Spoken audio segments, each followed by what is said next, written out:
Hello. Hello dear student. You all are most heartily welcome to the official YouTube channel of Sant Kabir Vidyapeeth. This is Renu Pandey और आप देख रहे हैं संत कबीर विद्यापीठ का official YouTube channel. Hopefully सभी लोग अच्छे होंगे, मस्त होंगे, ज़बरदस्त होंगे और पढ़ने के लिए बिल्कुल प्रिपेयर होंगे. तो आज जो हमारा कन्वर्सेशन होने वाला है बच्चों वो है BA first semester English pros and writing skill को लेकर के, जिसमें हम पढ़ने वाले हैं यूनिट 5 को. और यूनिट 5 का अगर हम बात करें तो उसमें हम देखेंगे यूनिट 5 का शॉर्ट स्टोरी में सेकेंड लेक्चर है ये. और सेकेंड लेक्चर में हम पढ़ने वाले हैं आर के नारायण जी द्वारा लिखित शॉर्ट स्टोरी. अब हम देखेंगे बच्चों की, अगर आर के नारायण जी की बात आती है तो आपको पता होगा कि आर के नारायण जी जो हमारे हैं वो क्या है कि हम कह सकते हैं कि father of Indian English literature के फादर हैं ये, है ना. और इसमें मुल्क राज आनंद जी का भी नाम आता है.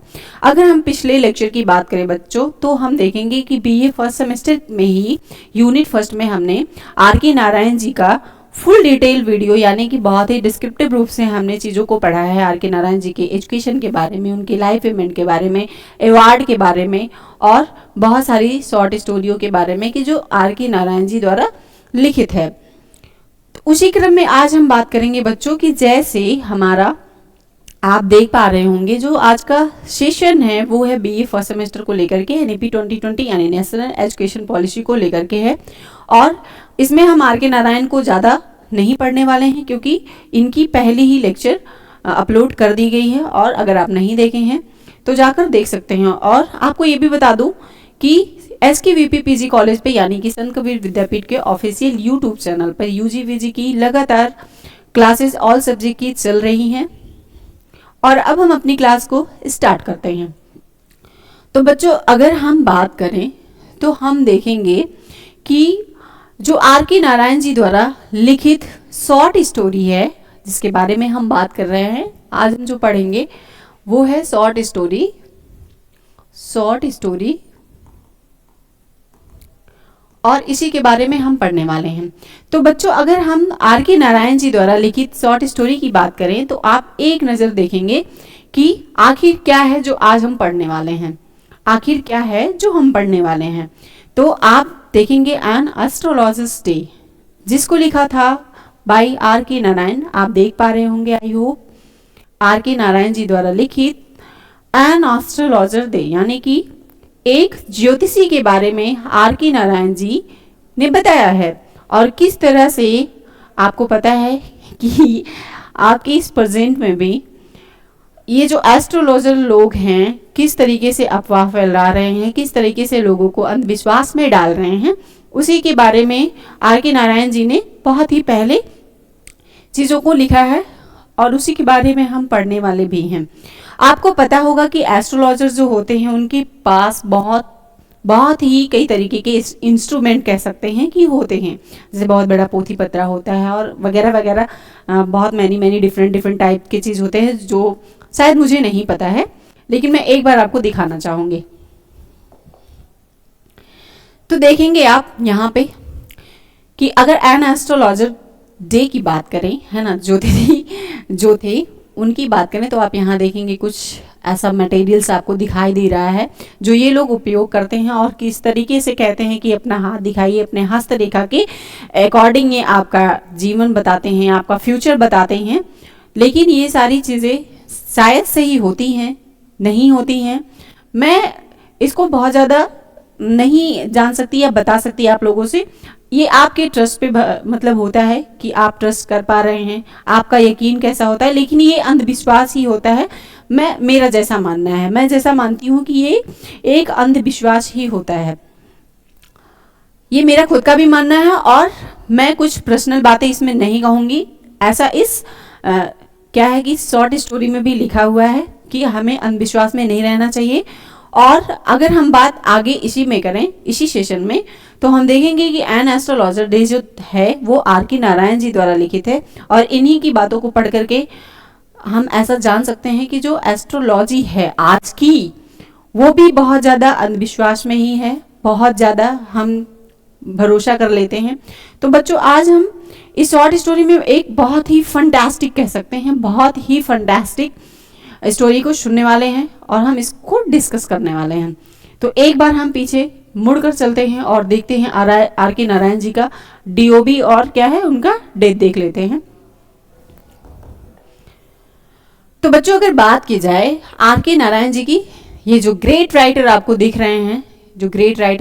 रहे हैं, ये हैं मिस्टर आर के नारायण जी। अगर इनके बोर्न की बात की जाए तो इनका बोर्न हुआ था 10 अक्टूबर 1906 यानी कि 10 अक्टूबर 1906 को। और अगर इनके हम और आगे से में दिया है प्रेसिडेंसी ब्रिटिश राज में, है ना। अगर डाइड की बात मैं करूं तो डाइड इनकी यानी कि इनकी डेथ जो हुई थी वो हुई थी 13 मई 2001 में। और इसी सीक्वेंस में अगर हम ओवरऑल की बात करें कि ये ओवरऑल कितने वर्ष तक जीवित थे, तो 94 एज तक इनका जीवन काल रहा था। और इनकी डेथ जो हुई थी वो कहाँ पे हुई थी, चेन्नई के तमिलनाडु, जो हमारे इंडिया में है। अगर ऑक्यूपेशन यानी कि इनके व्यवसाय की बात करें तो ये एक ग्रेट राइटर थे। आई होप इतनी बातें आपको समझ में आ गई होंगी। अब हम बढ़ते हैं अगले सीक्वेंस की तरफ जो आपको दिखाई दे रहा है। तो बच्चों इसके बारे में मैंने आपसे थोड़ी डिस्कस की है और आगे भी अब हम अपनी स्टोरी को स्टार्ट करते हैं जो बहुत ही मजेदार होने वाली है। बात कुछ यहाँ से स्टार्ट होती है कि हमें ऐसा लगता है जब हम अपनी लाइफ में स्ट्रगल नहीं कर पाते हैं, चीज़ों को सही से नहीं संजो पाते हैं, तो फिर क्या होता है कि हमारा ध्यान जो वो दूसरी तरफ भटक जाता है। और ऐसा ही कुछ है जिस बंदे का नाम है, जिस पुरुष का नाम है गुरु नानक। आपको दिखाई दे रहा होगा, आप देख पा रहे होंगे, वेट मिनट।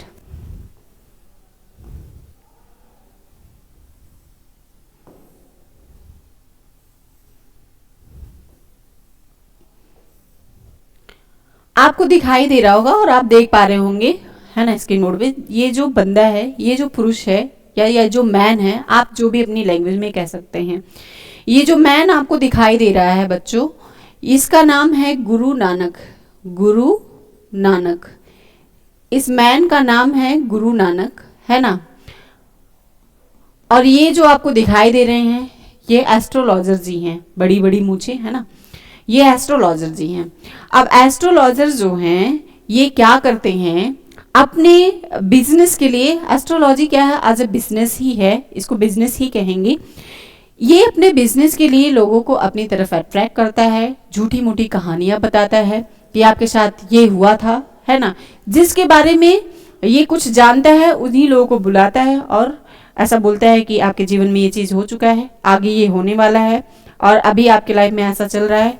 एस्ट्रोलॉजर, अगर आपने कभी हाथ वगैरह दिखाया होगा तो आपको पता होगा कि मुझे जहां तक लगता है इस स्टोरी को पढ़ने के बाद इसमें तो 3 ही चीजों को इंक्लूड किया गया है कि एस्ट्रोलॉजी में यही है कि आपका पास्ट बताएंगे, है ना, आपका पास्ट बताते हैं, प्रेजेंट में चल क्या रहा है, थोड़ी बहुत चीजों को इंक्लूड, ऐसा बोल सकते हैं कि इंक्लूड किया जाता है, और आपके फ्यूचर में क्या होने वाला है उसको ज्यादा इंक्लूड किया जाता है। क्योंकि हम सभी में से ऐसा माइंड सेटअप होता है कि हमारे फ्यूचर में बहुत बेहतरीन हो, बहुत ही ज्यादा बेहतरीन हो, हमारा लाइफ बहुत ही शानदार हो। तो एस्ट्रोलॉजी हमें क्या करते हैं, एज अ फूल कह सकते हैं कि फूल बनाते हैं। तो ये भी ऐसा ही करता था, है ना, अपनी पब्लिसिटी बढ़ाता था, लोगों से इनकम लेता था। कुछ महीने, कुछ साल बीते, कुछ ईयर्स बीत गए, फिर इसकी मुलाकात हुई एक गुरु नानक बंदे से, यानी कि एक गुरु नानक नाम का ये इंसान था और इससे इसकी मुलाकात हुई। अब बात क्या होती है कि ये जब आता है और इससे कहता है कि क्या आप एस्ट्रोलॉजी सच में जानते हैं, तो ये बोलता है कि जी बिल्कुल। तो कहता है कि अगर आप एस्ट्रोलॉजी जानते हैं तो चलिए मैं पैसों का शर्त लगाता हूँ, कुछ पैसे का शर्त लगाता हूँ, अगर आप ये बता सकते हैं कि मेरी लाइफ में क्या हुआ था, अभी क्या चल रहा है, आगे क्या होने वाला है। तो बच्चों ये क्या करता है, ये एक सिगार जलाता है। सिगार जलाने के बाद, थोड़ा अंधेरा मौसम था, सिगार जब जलाता है तो इसके चेहरे पे थोड़ी लाइट आती है। किसके, गुरु नानक के। गुरु नानक के चेहरे पे जब लाइट आती है ये देख के एकदम से अचंभित रह जाता है, हाय ये कौन आ गया। अब ये हाय ये कौन आ गया, इसकी भी कहानी मैं आपसे भी थोड़ी आगे डिस्कस करूंगी। जब ये देखता है, इसको देख के हैरान और परेशान रह जाता है। पहले तो ये परेशान रहता है क्योंकि ये इसके बारे में बिल्कुल कुछ भी नहीं जानता, कुछ भी बोले तो कुछ भी नहीं जानता था।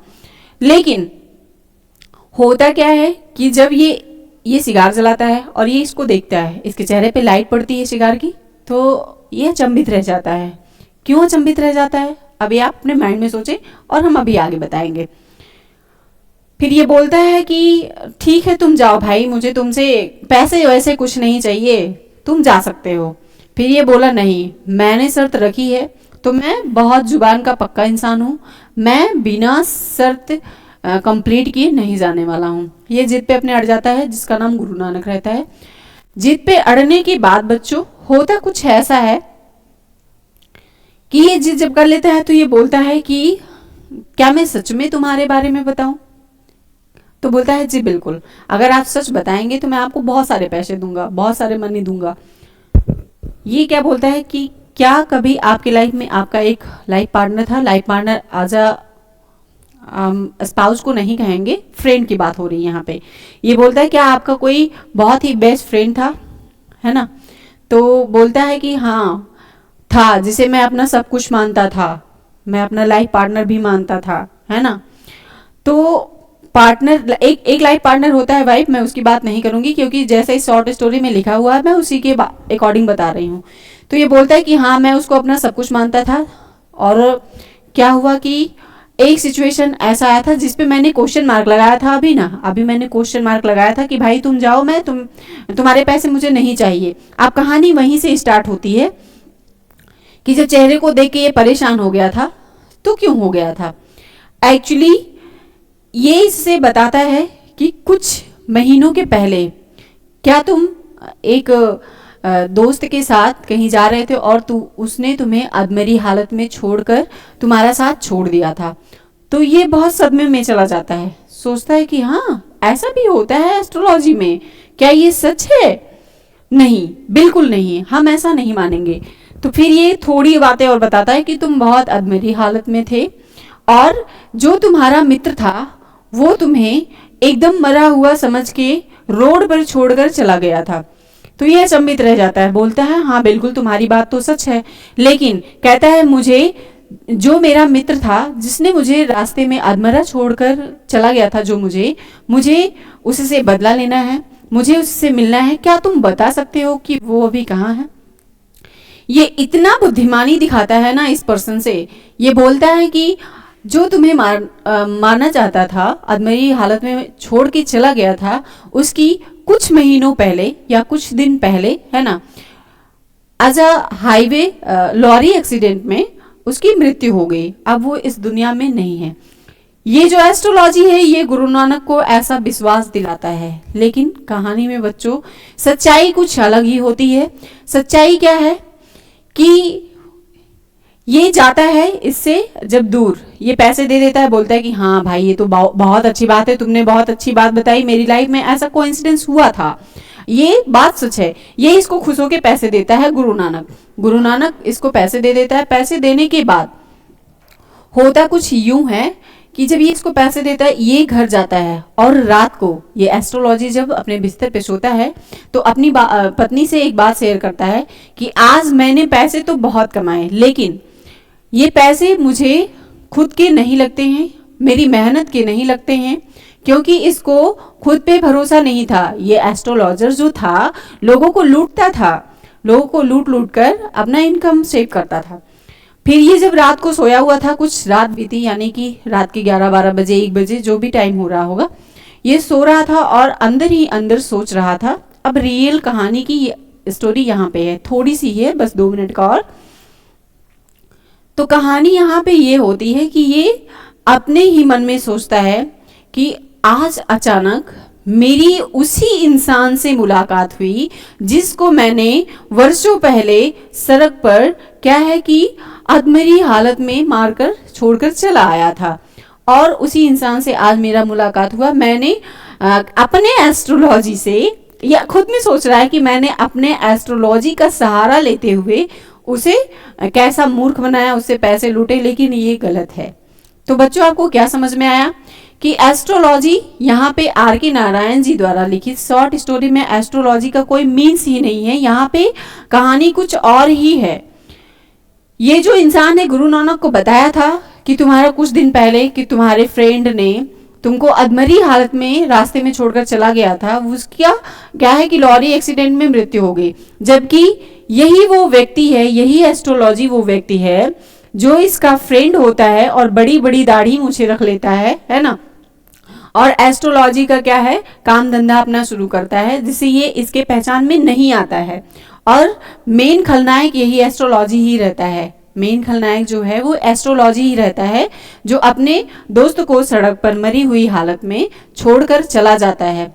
और दाढ़ी मूछ की वजह से गुरु नानक नहीं पहचान पाता है, ये खुद को भी दोषी ठहराता है, ये खुद को अपने आप को दोषी ठहराता है कि मुझे ऐसा नहीं करना चाहिए था। लेकिन इसे इस बात की खुशी भी होती है कि जो जीवन भर में सोच रहा था कि मेरे हाथ से किसी का खून हो गया है, मेरे हाथ से किसी का मर्डर हो गया है, वो इंसान आज इस दुनिया में जीवित है, वह जिंदा है। तो बच्चों, आपको एस्ट्रोलॉजी में नहीं पढ़ना है, ये आर के नारायण जी का बहुत ही मजेदार, बहुत ही फैंटास्टिक, बहुत ही शानदार शॉर्ट स्टोरी था, जिसको आज हमने एक लेक्चर में कंप्लीट किया। और आगे इसी क्रम में हम यूनिट 5 में एक लास्ट हमारा शॉर्ट स्टोरी है, जिसको हम कल पढ़ेंगे अगले लेक्चर में, और फिर हम यूनिट 6 को स्टार्ट करेंगे, जिसमें हम प्रोज को पढ़ेंगे। तो बच्चों, कहानी यहीं पे एंडिंग हो जाती है, और आप कमेंट सेशन में जरूर बताएंगे कि ये शॉर्ट स्टोरी आपको कैसी लगी। अगर अच्छी लगी होगी तो कमेंट सेशन में जरूर बताएंगे, और आपको जिस भी टॉपिक को नहीं समझ में आ रहा होगा, आप उसको भी कमेंट सेशन में बताएं, हम उसके लिए एक अलग से लेक्चर लेकर के आएंगे। तब तक के लिए बने रहिए SKVP PG कॉलेज पर। Thanks for watching this session, all the best.